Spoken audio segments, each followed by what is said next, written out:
President Reagan simplified everything for America. For 10 years, the country had been battered and torn apart by waves of economic and social chaos.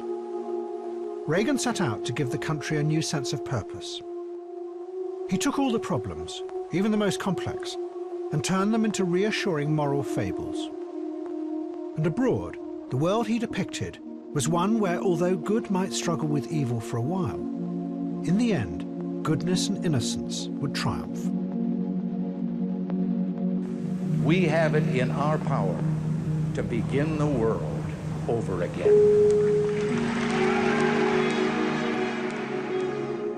It was a vision of the world that over the next 20 years would rise up to possess all of us in the West, both left and right. Conflicts that in the past would have been seen as political struggles were redefined. They became instead battles against dark demonic forces that threatened innocent people. And the role of we, the good people of the West, was to intervene to save those innocents. One of the places this dream began was Afghanistan. America was already helping the rebels who were fighting the Russians. But Reagan increased the aid massively and made it the symbol of his new vision. He even dedicated the space shuttle to the Afghan freedom fighters. Just as the Columbia, we think, represents man's finest aspirations in the field of science and technology, so too does the struggle of the Afghan people represent man's highest aspirations for freedom.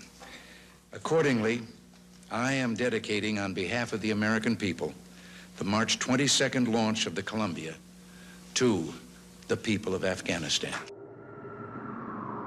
But right from the beginning, there was a dangerous, destructive force at the very heart of this project.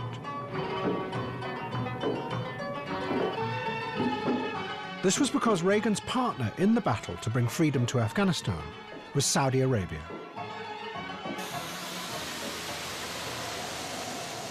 The Saudi intelligence agencies worked with the CIA to ship arms and money to the Afghan rebels. On the surface, the Saudis did this because a fellow Muslim country had been invaded by communists. But it was also part of their attempt to export the dangerous fundamentalism at the heart of their own society. In 1979, a group of Saudi radicals had taken over the Grand Mosque in Mecca. For 2 weeks, the authorities had fought running battles with the insurgents. They discovered that a number of the attackers had been taught by the most senior religious leader in the country. It made the ruling family realize just how fragile their grip on power was. So as well as sending the money and the weapons, they encouraged young radicals to go and fight in Afghanistan. One of them was a young Osama bin Laden. The aim was to divert their anger. But it meant that with the arms would also come the pessimistic and intolerant version of Islam, Wahhabism. To begin with, these ideas would have little influence in Afghanistan, but they would take hold there and mutate into a dark and violent force that was completely at odds with Reagan's vision of freedom. At the beginning, though, no one knew who to give the weapons to, and an odd group of adventurers went into Afghanistan to find out. One of the first was a Texan socialite called Joanne Herring. When I went into Afghanistan, I don't even know how I got in. The president of Pakistan flew me to the border, you know, the no man's land that the British created very wisely between Afghanistan and Pakistan. And we boarded a truck. I put on men's clothing, and we got on this truck and went somewhere.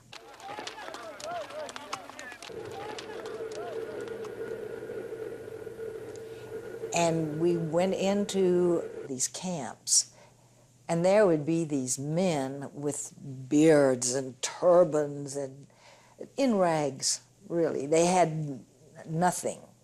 And there with their 1918 Enfield rifles, and they would stand there and they'd say, "To the last drop of blood," and your heart would just burst. But I thought, oh, what will they do with an unveiled woman coming in here? And I thought, you know, they really may kill me. because they might not understand why I'm here, but they did. They were so grateful, so grateful. They said the world doesn't know thank you for coming.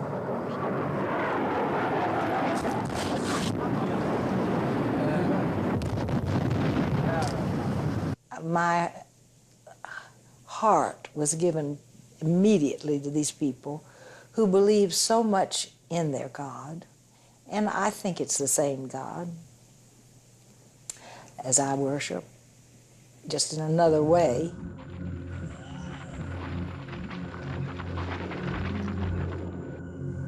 And they would come back, and of course completely exhausted and almost dead, and those who were still alive.